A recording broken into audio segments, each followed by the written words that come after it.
Tēnā tātou katoa, good evening. Chris Hipkins is still the Labour leader, emerging from the party's first post-election caucus meeting with the backing of his colleagues. There were rumblings of a leadership contest, but Hipkins remains for now, at least. Political editor Jenna Lynch reports.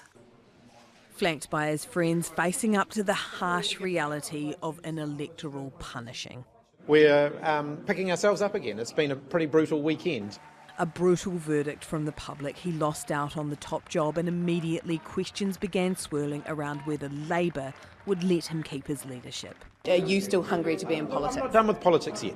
Hipkins hesitant to commit to his role without chatting with his team first. The team have been incredible, actually, in sort of supporting each other, supporting those MPs who are not returning. I think we'll regroup as a team. And the team is hurting. They were smashed from north to south. Labour fortresses like Mount Roskill flipped. Mount Albert, the seat of Jacinda Ardern, David Shearer and Helen Clark, down to the wire. A 20,000 majority whittled to just over 100 votes. Are you embarrassed about the result on Saturday? My result or the party's? No, I'm really, really proud of my result. How did you do so bad? How did you do so badly in Mount Albert, though? What a ridiculous question. I didn't do badly. I did really, really well. MPs new and old filed into the room, closed the door, and for nearly 5 hours thrashed out their thrashing, some failing to keep tempers in check as they emerged. Is Chris Hipkins still the leader of the Labour Party? Eventually, Hipkins appeared with an answer himself. Are you still the leader of the Labour Party? Yes. Well, for now at least. The leader is the leader until they're not, and I'm certainly still the leader of the Labour Party. The caucus already straying from script, talking about other contenders, Willie Jackson admitting some have leadership aspirations. Are you expecting that there will be a contest, that he'll have to fight to keep it? I hope not, but I'm not sure. No diligence done in presenting a face of unity. We have a leader currently. We haven't got a new caucus yet. We're not discussing leadership at the moment. Currently, at the moment, hardly a vote of confidence. Are you confident that you have the full confidence of your caucus?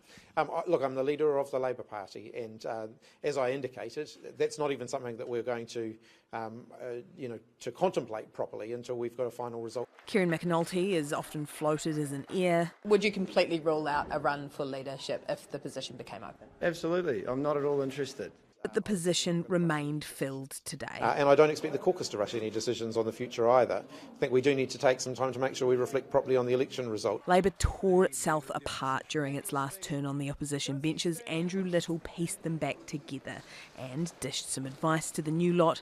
Keep your cool, keep your humility. Politics is a team sport, and so the team must be strong.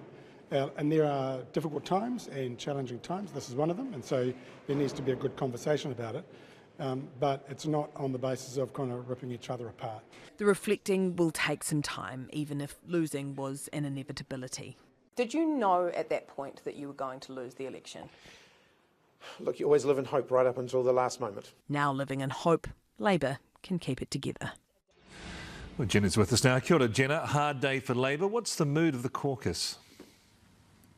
Yeah, I'm told it was a really emotional meeting. They're farewelling a lot of MPs, a lot of people off to uncertain futures, but the mood of the room was more one of sadness and disappointment rather than anger. There is still a lot of soul searching to do. Labour is going to do a full-blown review into the defeat. There also needs to be a vote on the Labour leadership within 3 months of an electoral defeat, but they can't hold that vote until they get the final results in on November the 3rd and see actually the shape the caucus is going to take. There are a number of senior MPs who did the opposition death spiral dance between 2008 and 2015. We saw a bunch of them stand in solidarity, a show of symbolism behind Hipkins today, one of which was Grant Robertson. Now, he is in on the list. He could leave tomorrow, be done with all the drama, but he has decided to stick it out, stay around, lend some experience and get this team fighting fit for opposition. Jenna, tēnā koe. Well, one of Labour's most senior MPs is abandoning ship just days after its landslide election loss. Andrew Little's announced he's retiring from politics after 12 years, 12 ministerial portfolios and a stint as Labour leader. Political reporter Lloyd Bird takes a look back at his career. From Andrew, the little student politician, to Andrew Little, the big government minister, today calling time. So I've advised caucus today, as indeed I advised the Prime Minister on Sunday, my intention not to pick up the list seat. A list spot he's held for 12 years, entering in 2011 when he contested New Plymouth. The former union boss turned Labour president turned Labour MP was always one to watch as a future leader. Well, the blogs don't get a vote in the Labour Party, so we don't pay much consideration to it. After David Cunliffe's historic loss in 2014, Little contested the leadership, edging out Grant Robertson and Ardern, dubbed Grisinda, by the slimmest of margins. That is a mandate, and I will be leading under that mandate. Little brought his own style to the leadership, The bubbly personality. including Gangnam Style, and earned the nickname Angry Andy. I'm not going to stand here and have a desperate TV3 reporter use inflammatory language on this. It was the famous naked rug made from two. Andrew Little was Andrew Big. It was a calculated guess on the part of the artist. But despite how hard he fought as leader, he wasn't getting traction and made the call to stand down. As leader, you have to take responsibility, and I have and I do. Handing the baton to Jacinda Ardern, giving birth to Jacinda Mania and paving the way to government. I, Andrew James Little, being chosen and admitted of the Executive Council of New Zealand. That was in 2017. Since then, he's held more than a dozen roles, including Minister for Pike River.